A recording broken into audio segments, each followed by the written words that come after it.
name is Angie Viscianen, and I am the founder of Leg Up Legal, and we provide a pre-law mentoring program that connects prospective law students to lawyers for mentoring to help them figure out if law school is the right path for them.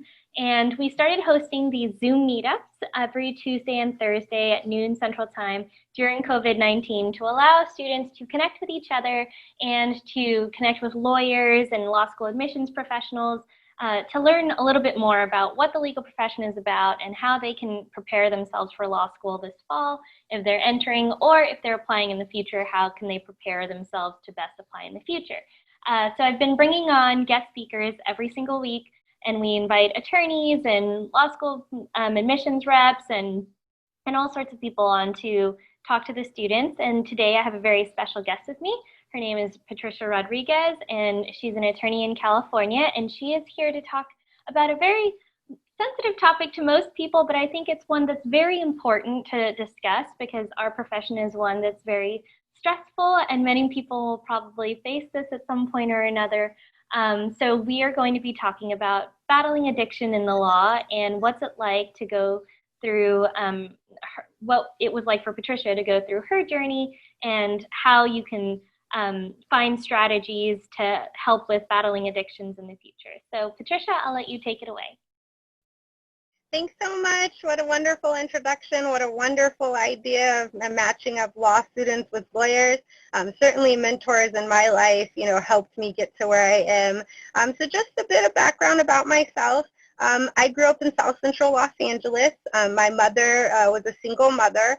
She was addicted to crack cocaine until I was about 13 years old, and I was homeless with my family until I was about 7 years old. So I started from a place where, there wasn't a lot of opportunity.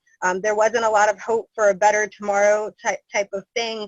And it was just kind of commonplace for everybody to manage their emotions and anxieties with street drugs. So coming from that background, I used to rollerblade on USC's campus when I was young, when I was 7, 8, and someone said to me, after I'd seen all this injustice as a child, if you want to make a difference, like, the way you make a difference is to become an attorney. And so here I was at 7, like, I need to be a lawyer, and I didn't even know what a lawyer was, Maybe if I had known back then, I would know. I really, appreciate someone inspiring me to that journey at that time, because it gave me focus. Like, it gave me something to drive toward. And it's one of those things where you got to just believe in yourself. I believe that I could be a lawyer. I believe that I could make it happen, even if I didn't know the how. And so I really struggled as a young adult, as a teenager, with all of the trauma that I'd experienced in my life. And at 13, the first drug I ever used was methamphetamine, which was pretty awful for my body physically, pretty bad for me mentally. It took years to really get control of the addiction, and I can say, it didn't add anything positive to my life to have experienced that, except to say, like, I've been through it, I've seen it, I know what it has to offer, but I was just in a lot of pain, and I didn't know how to deal with that pain, and going and seeing doctors or psychiatrists wasn't really solving the problem, and so I tried to self-medicate. But after years of doing that and not getting anywhere in terms of my mental health, and it, at some point, I was in college and I was using, and I managed to make it through college, but then I got to law school. And law school is too demanding. Like, law school requires some other level of yourself that you can't be on both sides of the fence. You can't be, in the professional world and at the same time in this drug-filled, party world where some people live, and that's their existence, and that's fine, and there's no judgment, but it wasn't what I wanted for me. Like, it wasn't the life I wanted to live. And I got clean about 15 years ago from everything hard, and I'm such a better person for it. Like, I'm so grateful to have had law school to really focus on. So I made that dream come true. I did make it to USC. I didn't get in initially. I was actually rejected from USC. I got into all my other choices. I appealed that decision, and I got in for the spring semester. So, the Spielberg story comes to mind. Just keep trying. He got rejected from USC, and then he blew up, and he bought a building there that's named after him now, So that's the way to do it, right? Like, you don't want me? That's fine. I'll just buy my way in, So, but you got to just keep believing and believing in yourself. And I absolutely loved my experience at USC. It was amazing. And then I went on to Temple University in Philadelphia to go to law school. And so I have to say, through all of it, as much as I struggled with drugs, the kind of the grounding, saving grace for me was always my education, was always coming back to the goals that I had set for myself in terms of school and in terms of building and moving through these things. And so in law school, I was able to focus more on my academics. And the truth is, I don't know that I'm any less of an addictive person than I was back then. I've just chosen my types of addictions differently. So instead of focusing my energy on drugs, I focus my energy on my practice. You know, I'm addicted to my work, and you have to be cognizant of that, because that addiction, you can overdose on work too, and you can have a come down on work too. Like, so, you know, and I've replaced it with other addictions, and I recognize that. But what I've tried to be mindful of is making sure that those are positive, productive addictions. Like, if you're going to be addicted to something, let it be something that, you know, let it be working out. You know, that gives you endorphins, that helps you build physical strength, that helps you build mental strength. And so for a long time, like, I was a competitive pole dancer. I was just very, very, very addicted to pole dancing, to working out, you know, but those are much more positive for you than what the other addictions could provide you, you know.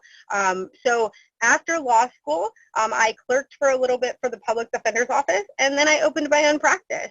And I've had my own practice for the last 10 years. And I will say that, you know, if I hadn't had my life experience and I was just now getting into the, you know, practicing, I think it could definitely drive someone to addiction, because it's very stressful, and sometimes, you know, it's anxiety provoking, and it's hard to sleep at night, and it seems to be easier to just take a pill to go to sleep at night, but then you need a pill to wake up in the morning, and even if it's being prescribed by a doctor, that can still be very addictive. So I found it was critical for me to find things like hypnotherapy, to find things like DNA activation. I do a lot of YouTube videos that I just listen to throughout the day, positive affirmations for money, positive affirmations for myself, to remind myself of how much I love me. I know that a big part of me kicking bad habits and bad addictions was falling in love with myself, was recognizing all of my shortcomings, all of the things that don't make me perfect.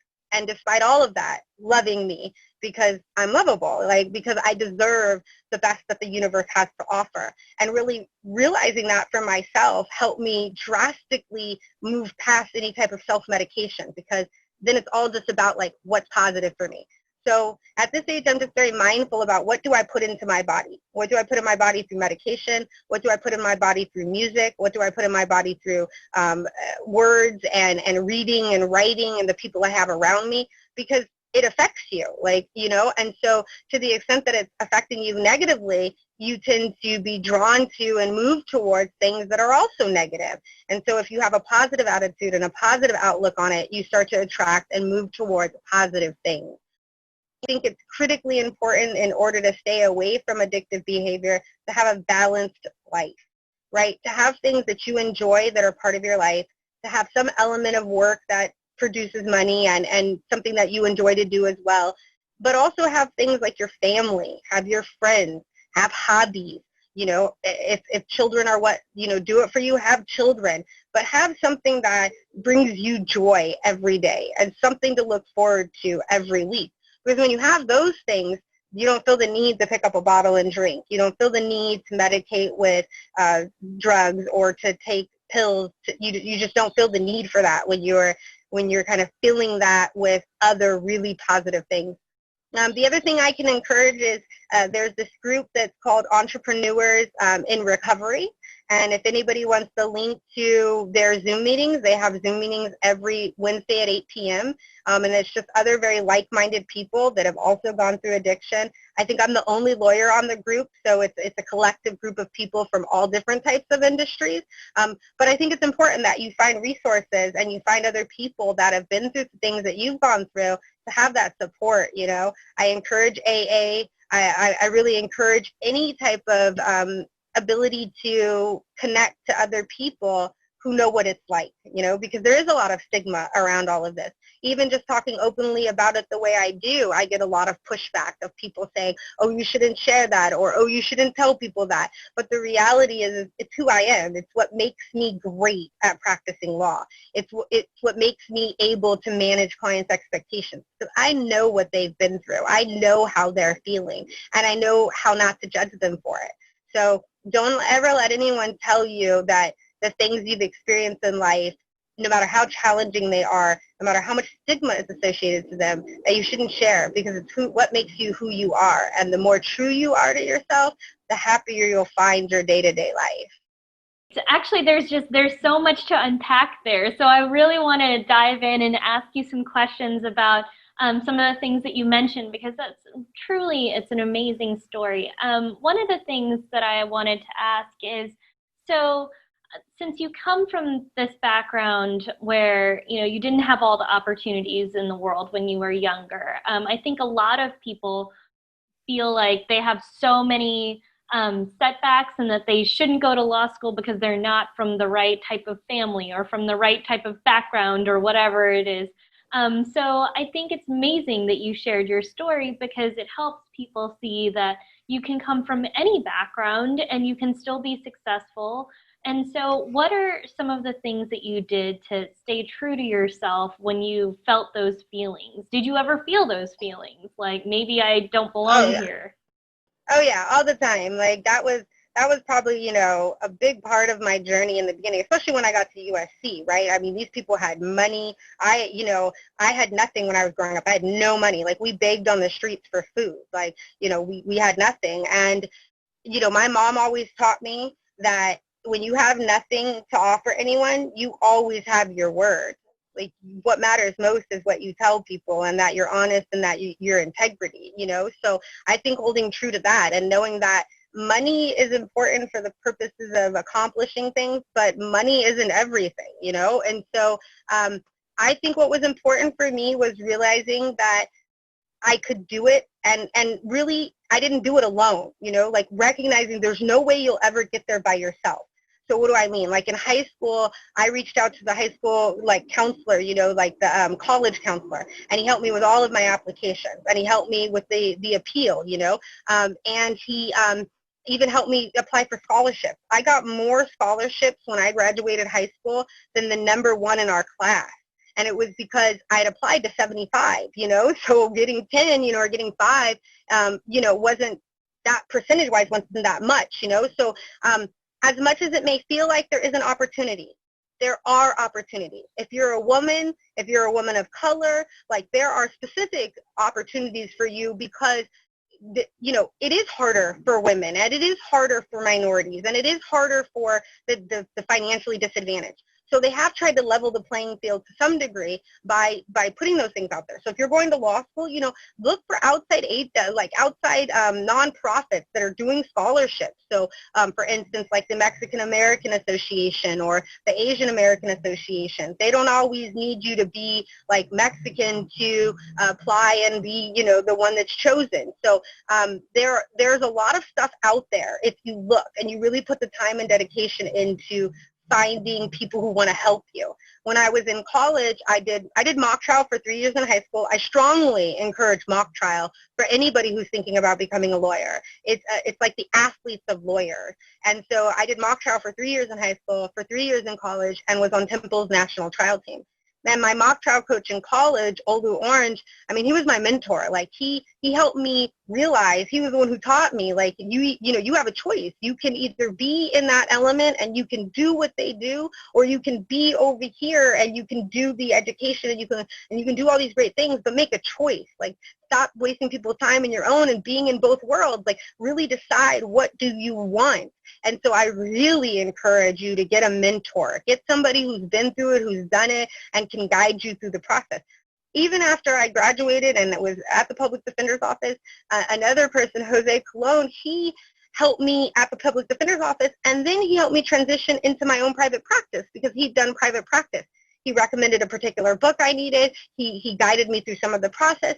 Shoot, he just encouraged me and told me that all I needed was a business card to start my own practice, which was completely probably not true, okay? But it worked in that moment. It worked in that moment to encourage me that all I needed was a business card. So I went and got a business card, got some clients, and now 10 years later I can tell you there's a whole lot more to it. But it was, right? But it was just great to have people there who believed in me, who knew what the process was, who knew, like every step of the way, try to gravitate towards someone who, for the sake of just giving back to the community, wants to help you grow.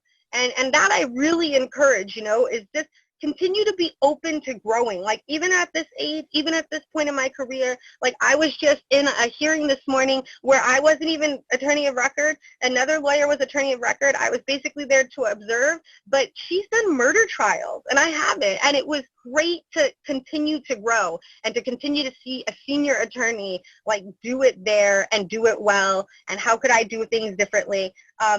So it takes a village, it takes an army. Build your army. And be selective, be protective of yourself, because, the worst is to build an army of people who aren't really down for you. Yeah, they always say that you're the average of the 5 people that you spend the most time with. So if you're building an army of people that don't serve you well, it tends to drag you down. So I really appreciate you sharing that experience. Can you tell me, so you said that the rigors of law school is really what drove you to get clean. And I think that that's really interesting because I think a lot of the stress of law school is what drives people to addictions. And so can you talk a little bit about why law school was so different for you than college and why those pressures really drove you to get clean? So, I think that the thing about it is everybody's in a different place in life. But for me, when I got to school, whatever bit of drugs I was still using, like there literally just wasn't time for it anymore. Like college was demanding, and I was even on a curve at the business school at USC, so I was familiar with the curve. But there's nothing like law school. That first year that you're in those classes, the intensity and how much you have to study and how much you have to read and how much you have to write, like it was at that point I just had to make a decision. It was either going to be that I was going to have the time, energy, and mind to do law school and to do it well and to graduate with good grades, or I was going to keep using.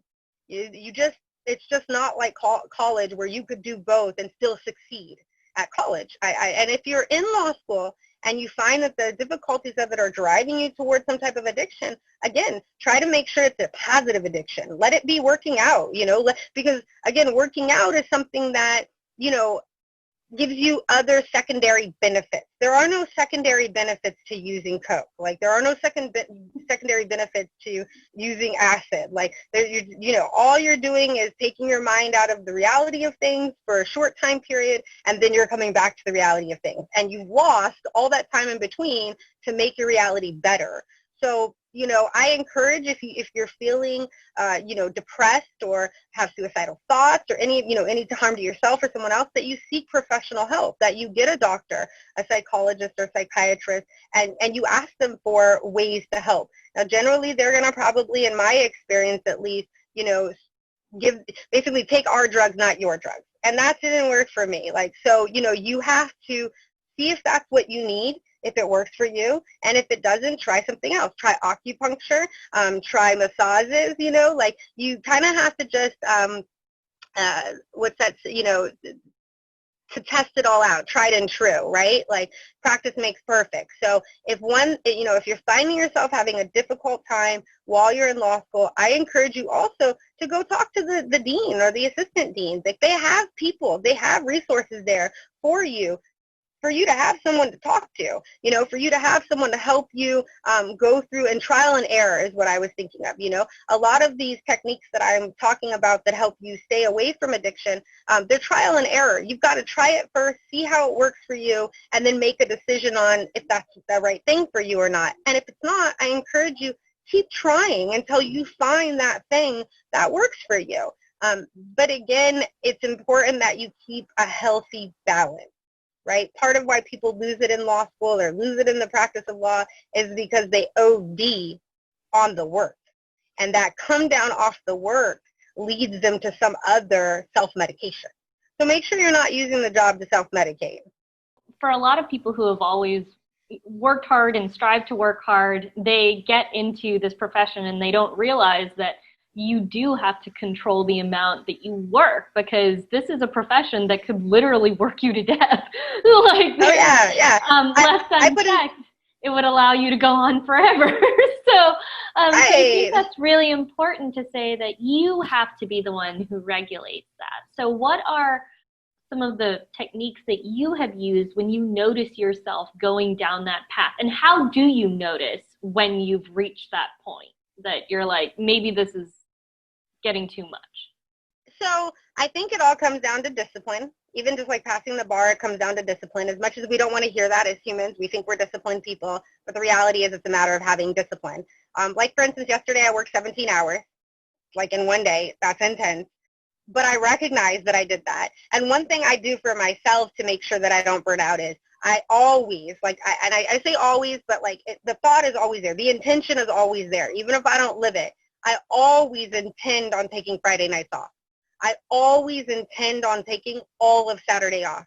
Do I accomplish it every time? Possibly not, but that is always the intention. And that's because I learned in college, and in law school, if I didn't have those 2 times off, I could end up working a week straight without a day off. And then I'd work the next week straight without a day off. And maybe I'd do that 2 or 3 weeks in a row. And so now I've worked a whole month without a day off. And that will lead to major burnout. That will lead to, emotional days where the simplest things have you crying, So it's important that you build in specific days that are set aside that kind of, no matter where your college journey is, no matter where your law school journey is, no matter where your practice is, you do it.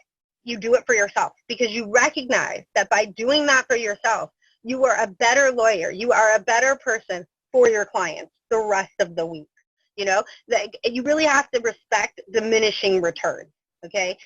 Diminishing returns. If you just keep going and keep going and keep going, at some point, there will be diminishing. So it's very critically important that you know when your diminishing returns kicks in. Is it 3 days into the week, 4 days into the week? Is it 6 days into the week? Like, I have a pretty high tolerance. I've built up a stamina to what I call double shift, which is work. Like yesterday, I would consider that a double shift. I worked the whole day, then I worked a whole nother shift in the evening. So I'm very self-aware of these things. And one way I can tell if I've been doing too much and I'm burning out is, like, how irritable am I? Like, how sensitive am I? Is simple little things that, generally speaking, roll off my shoulders. They're really getting me, and I'm snapping on people faster. Like, I'm more sensitive to what people are saying and doing. That is an indication to me that I'm not getting enough sleep. I'm not eating enough. I'm not, taking enough time to just breathe and take a walk around the block. And so I put a pause on things. And again, it's kind of like, wherever the practice is, whatever clients, I put an auto response on and say, I'm out for the rest of the afternoon. Because compounding that's how you lead to, getting to a space where you feel like you need some outside medication or drugs to feel better, because you've just drained everything out of your body, and I think it's critically important that you eat well. I didn't do this in college and law school, and I think it had an effect. I think, eating. And when I say eating well, that's specific and personal to you. Personally, I try not to eat red meat. I try to eat very little dairy, very little sodium, and sugar is like my arch nemesis, And I'll eat sugar to go through the whole day, and I'll go 2 or 3 days without eating, and it's like, that's because you're souped up off of sugar, and sugar is an addiction too. And Americans have a very strong addiction to sugar, and they don't even realize that they're addicted to it. They don't even realize that you're eating sugar to come up, and then you're crashing, and then you're eating sugar to come up, and then you're crashing. And so, it's important that you have a regimented sleep schedule, a regimented eating schedule, that you regiment everything, and that you're self-aware of it, and that you recognize all of it feeds into each other. If you're sleeping well and you're eating well, then you're going to be more efficient and effective at work, and you're going to have a better work however long it is. And so, then the more, positive that work experience day is, the easier it'll be able to sleep that night, the easier it'll be able to eat, and so all of those things definitely feed into each other. So when you went into law school, you already knew that you wanted to be a litigator, right? Because you had done mock trial. Did you already have an idea of what type of job you wanted to have in law school? Well, I really thought I was going to be a criminal defense attorney. I really thought that I was going to, go through law school, graduate, open my own practice, or, that's what I wanted to do, right? But everybody tells you in law school that you can't do that. Everybody tells you that, in order to open your own practice, you got to go to the public defender's office, you got to go to the district attorney's office, and you got to get that experience before you can do it on your own. So being naive, I believed that, and I bought into that. I bought into that hype. And so I interned my second summer at the PD's office in Philadelphia and at the LA District Attorney's office.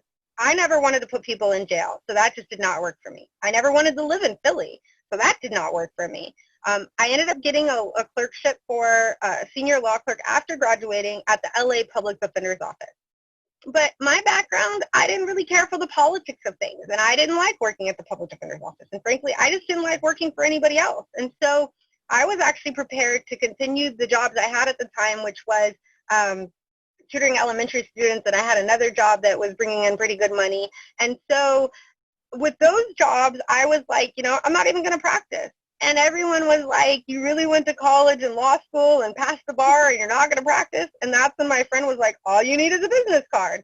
And so the next thing you knew, I was practicing, and I was doing these other jobs. And at first, I got a breach of contract case, and then I got some other cases, and then I had an opportunity to do foreclosure defense. And although I had kind of always planned for criminal defense, it was like I went to my younger brother who doesn't do law or anything like that, and he was like, I was like, so what should I do? Should I keep people out of jail, or should I keep people in their homes? And he was like, well, if you keep people in their homes and they're not homeless, they're way less likely to commit crime. There you go. So it was like so very practically correct.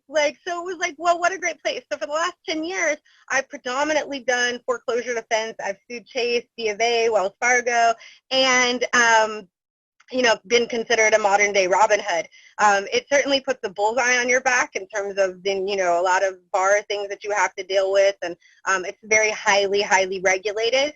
So I wouldn't recommend it for the faint of heart, but it's not any harder, I think, than criminal defense or family law, where you're just dealing with a lot of emotional people going through some emotional times for themselves.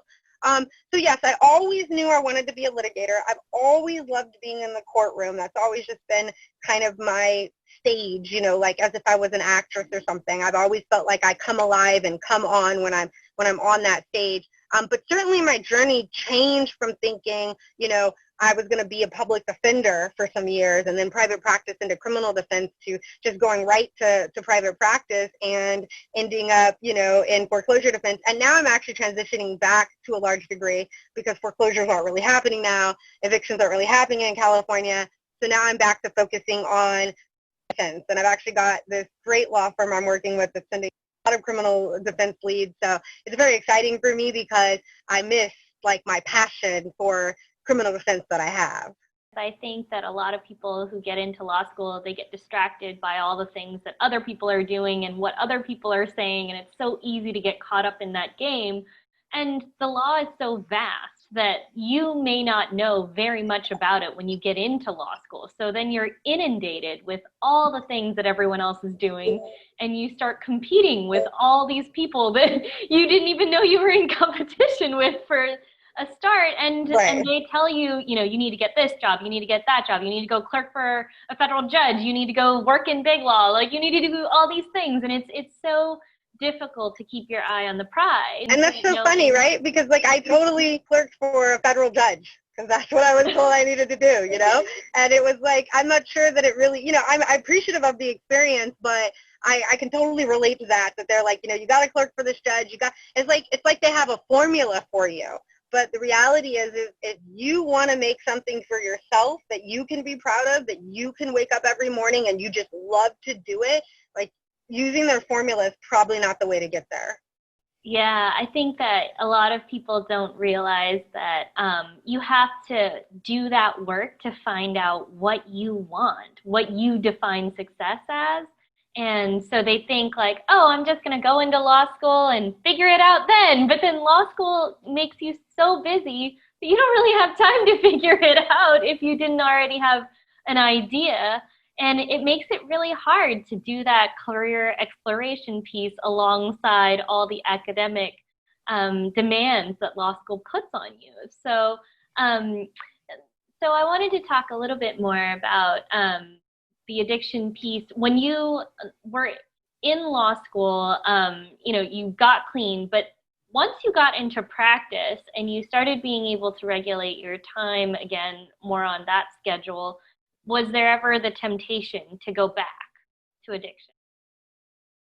No, I think by that point I had recognized that I have an addictive personality and I just focused my addictions in a different place. So I don't think there was ever, I got mainly clean at the beginning of law school, and I had one relapse in law school. And it was rather traumatic, and, it was very, telling, and since I had been removed from it for so long, I was able to see it so much clearer for what it was, that by the time I was out of law school and I was, at the PD's office and I was getting my license, at that point I started pulled in. No, I actually want to take that back. I was practicing for about 3 years, and I had really stopped being athletic at that point. And I think over those first 3 years that I was practicing, that was probably some of the harder times. But then I went to pole dancing, and it was just such an athletic thing that put me in such a good physical state of mind that, no, I don't think through any of what I've been through as I've practiced, I felt the need to return to drugs. But I have, definitely turned to hypnotherapy, definitely turned to some alternative medicines that I have, certainly put a lot of energy into. And I think maybe if somebody saw it from the outside, they would even say I was addicted to that. And, that's because, I watch the videos daily, and if I'm in, a hearing and I've come out of the hearing and I'm upset about it or it didn't go my way, I'll immediately put on the hypnotherapy. I'll immediately put on the affirmative affirmations, and it does something for me. It gives me chemical releases. It just, so that's my addiction now. And I definitely am still very much so addicted to work. But I'm also, I think, very heavily involved. I care for my younger brother who lives with me full time. So that gives me something outside of all the other stuff. But no, I think at some point I recognized that what somebody once told me, when you take those drugs, it's like Russian roulette. You're spinning the, bullets on a gun, and at some point when you pull the trigger, you could take yourself out.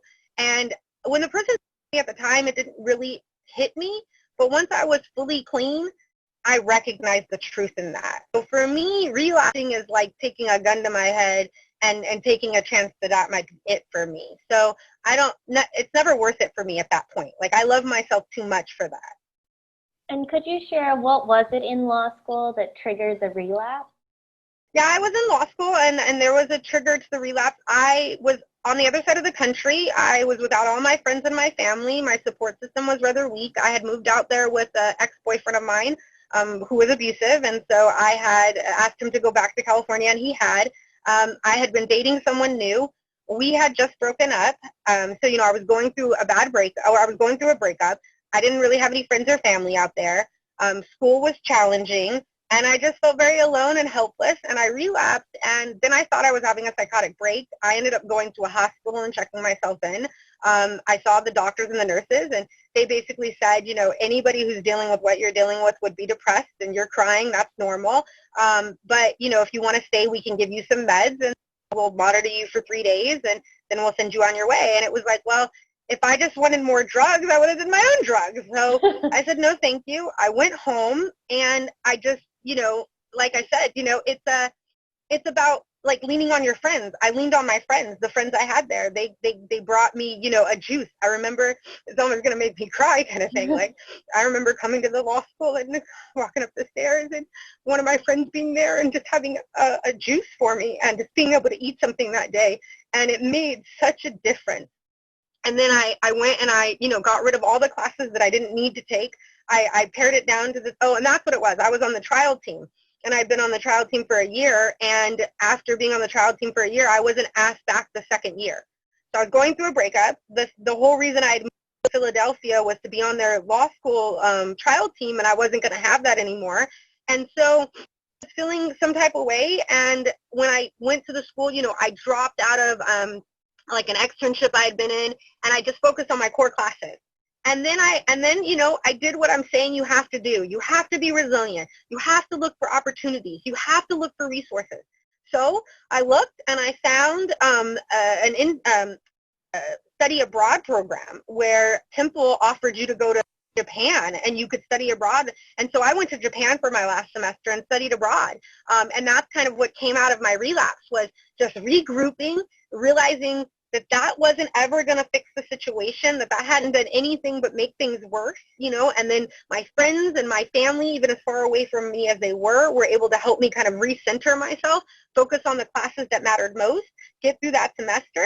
And then I was off for my last semester to Tokyo, and that was one of the best, if not the best experience I ever had in all of my education.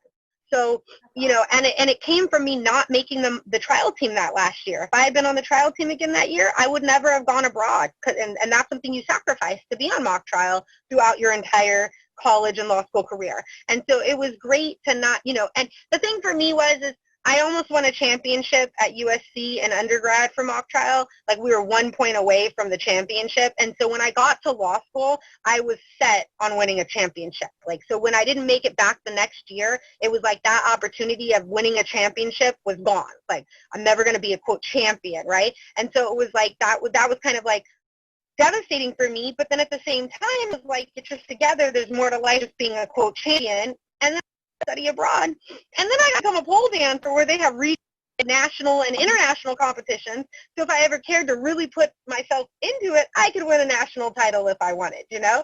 So you just got to know there's always going to be another day to fight. So can you share some of the resources that you use? You said you use hypnotherapy and you use like these recordings for affirmations. What are the websites that you have found helpful to you and some of the resources that we can share with our students? So I love Abraham Hicks, or Esther Hicks.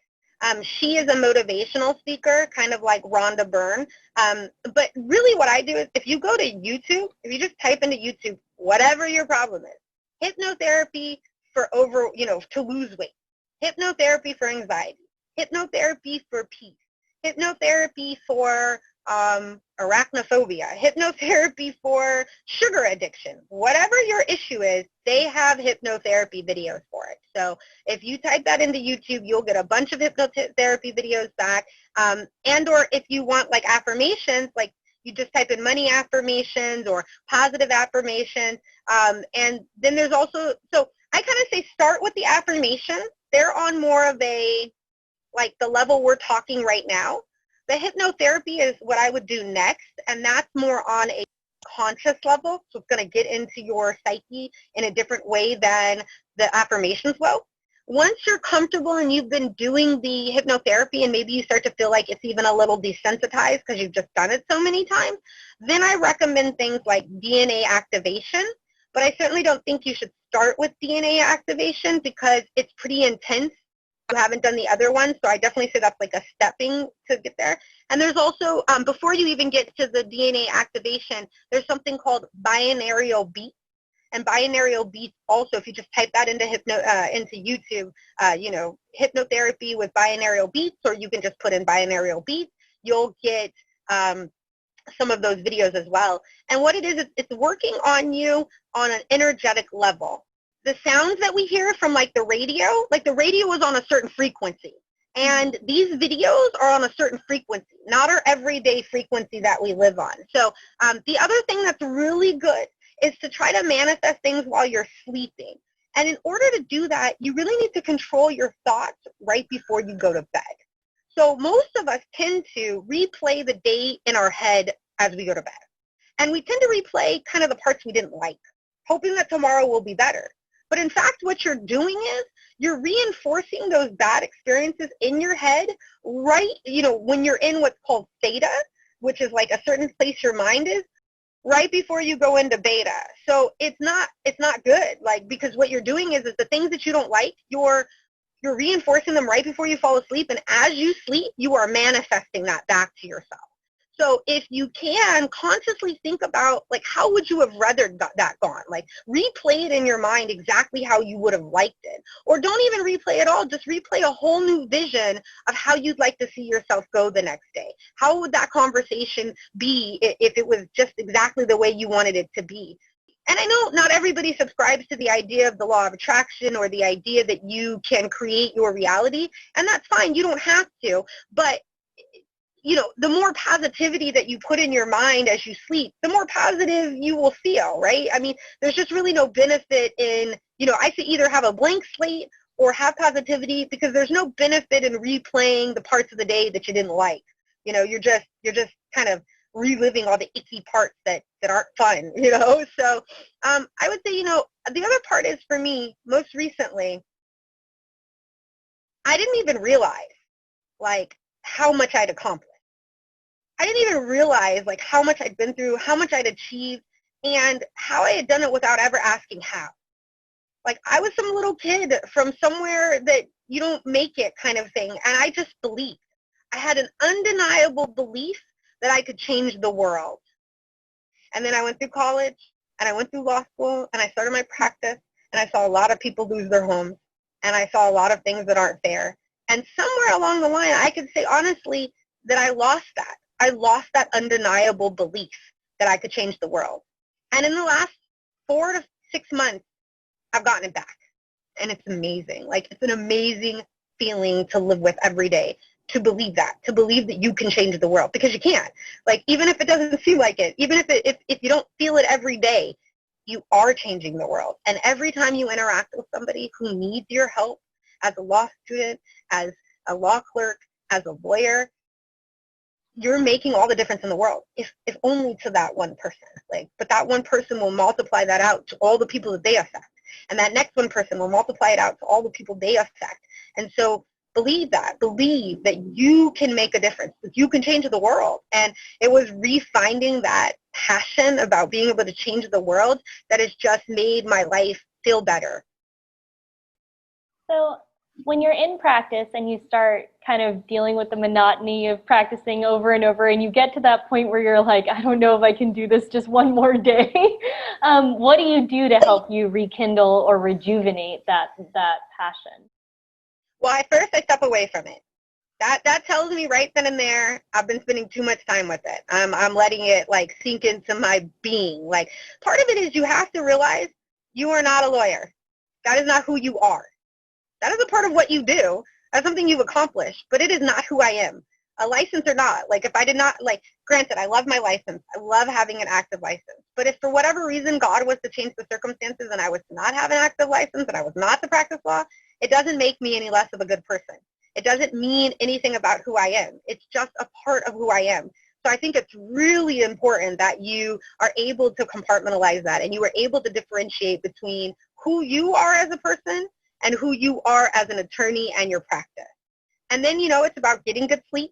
It's about working out. It's about eating. And those, and having hobbies. And, for me right now, like, I've really gotten into the secret.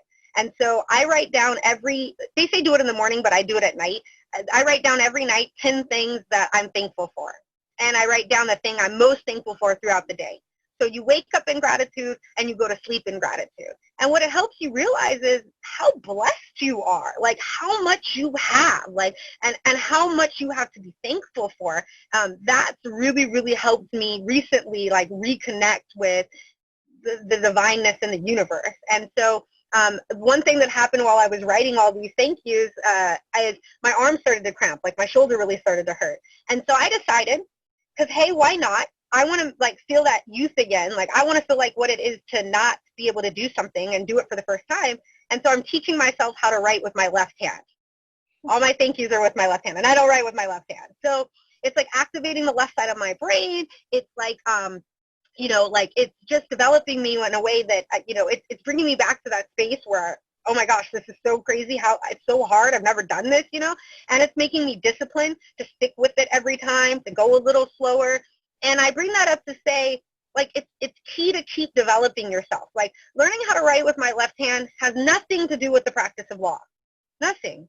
And that's good. That's positive. You need things that have nothing to do with your practice in order to not feel like your whole existence is tied to this one aspect of yourself.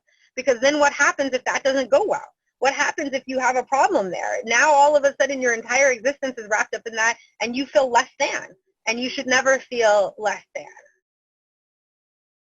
That's amazing advice. I think it's so true that we have to continue finding ways to grow ourselves so that you become more well-rounded. And, there's other things that you have to look forward to. There's other things that you have to live for. Because work cannot be the only thing you live for. It really can't. It's really not healthy. That's one of the most unhealthy things you can do to yourself, for sure. Yeah. So if you could give any advice to somebody who is about to apply to law school, who's thinking about going to law school, and they may have struggled with some of your same problems, what advice would you give them? For all my life experience, I was very guarded in college and law school. I didn't trust anybody. I had a lot of pain that I had subdued and then I started to deal with. I dealt with it a lot more once I was out of law school and into the practice. And so the thing I wish I had done in college and law school is I wish I'd made more friends. Like, I genuinely wish I had made more connections. I wish I had networked more, and I wish I'd made longer, like, harder, long-lasting friendships. Even if that meant that my grades were a little lower. I mean, because the reality of it is, my grades mean nothing now. And my grades meant nothing when I started my own practice. Like, literally meant nothing. Like, so, it's important, I get it, but it's not what you know, it's who you know.